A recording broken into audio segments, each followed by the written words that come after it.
حضرت امام حسین نواسہ رسولullah اور حضرت علی اور حضرت فاطمہ کے بیٹے صبر، حق پرستی اور قربانی کی ایک عظیم مثال ہے۔ ان کی زندگی کا سب سے مشہور واقعہ کربلا ہے، جو رہتی دنیا تک حق اور باطل کے درمیان فرق واضح کرتا ہے۔ جب یزید نے خلافت سنبھالی تو اس نے امام حسین سے بھی بیعت کا مطالبہ کیا، لیکن امام حسین جو سچائی اور انصاف کے علم بردار تھے، آپ نے اس کی بیعت کو قبول نہیں فرمایا۔ یہی وجہ بنی واقعہ کربلا کی۔ جب امام حسین اپنے خاندان اور قریبی ساتھیوں کے ساتھ مکہ سے کوفہ جانے کا ارادہ کرتے ہیں، مگر راستے میں کربلا کے مقام پر یزیدی لشکر آپ کا راستہ روک لیتا ہے۔ یزیدی فوج نے امام حسین اور ان کے ساتھیوں پر ظلم کی انتہا کر دی۔ 7 محرم کو یزید کے سپہ سالار عمر بن سعد نے امام حسین کے خیموں تک پانی کی رسائی بند کر دی۔ پیاس کی شدت کے باوجود امام حسین اور ان کے ساتھی صبر اور استقامت کا مظاہرہ کرتے ہیں۔ 10 محرم کو امام حسین کے تمام ساتھیوں، جن میں ان کے بھائی حضرت عباس، بیٹے حضرت علی اکبر، بھتیجے حضرت قاسم اور 6 ماہ کے ننھے علی اصغر بھی شامل تھے، ایک ایک کر کے شہید کر دیے گئے۔ آخر میں امام حسین میدان میں اترے اور شجاعت سے لڑے، مگر دشمنوں نے بے دردی سے حملہ کر کے آپ کو شہید کر دیا۔ اگرچہ امام حسین کو ظاہری طور پر شہید کر دیا گیا، مگر در حقیقت فتح امام حسین کی ہوئی، کیونکہ آج بھی دنیا میں آپ کا نام حق و صدامت کی علامت ہے،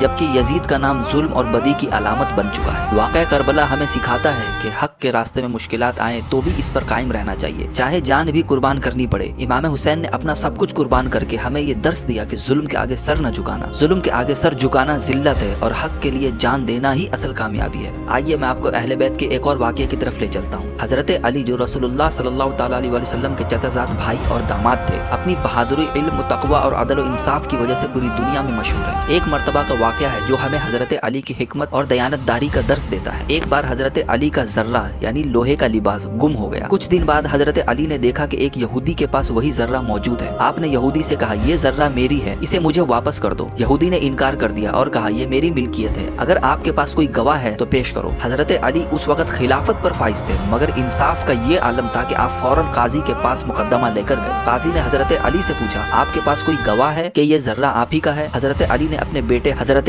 حسن اور اپنے غلام قمبر کو گواہ کے طور پر پیش کیا، مگر قاضی نے کہا، بیٹا باپ کے حق میں گواہی نہیں دے سکتا۔ اسلامی قانون کے مطابق 2 غیر گواہ ہونا ضروری ہے۔ چونکہ حضرت علی کے پاس مزید کوئی گواہ نہیں تھا، قاضی نے فیصلہ یہودی کے حق میں کر دیا۔ یہودی حیران ہو گیا کہ ایک مسلم خلیفہ بھی عام شہری کی طرح عدالت میں پیش ہو رہا ہے، اور قاضی بھی انصاف کے مطابق فیصلہ کر رہا ہے، چاہے وہ خلیفہ کے خلاف ہی کیوں نہ ہو۔ یہودی نے فوراً کہا، خدا کی قسم یہ ذرہ واقعی علی کا ہے، میں نے غلط بیان کی تھی، میں نے علی جیسے عادل شخص کو کبھی نہیں دیکھا، یہ یقیناً اللہ کے سچے دین پر ہے۔ یہ کہتے ہی یہودی نے اسلام قبول کر لیا اور حضرت علی کو ذرہ واپس کر دیا۔ حضرت علی نے خوش ہو کر وہ ذرہ یہودی کو تحفے میں دے دیا۔ دوستو، اس واقعے سے آپ کو کیا سبق ملا؟ اگر کوئی طاقتور یا حکمران ہو تب بھی اسے انصاف سے کام لینا چاہیے۔ دوسرا، سچائی اور دیانت داری کسی کو بھی اسلام کی روشنی میں لا سکتی ہے۔ حقیقی فتح ظاہری طاقت میں نہیں بلکہ حق اور سچ پر قائم رہنے میں ہے۔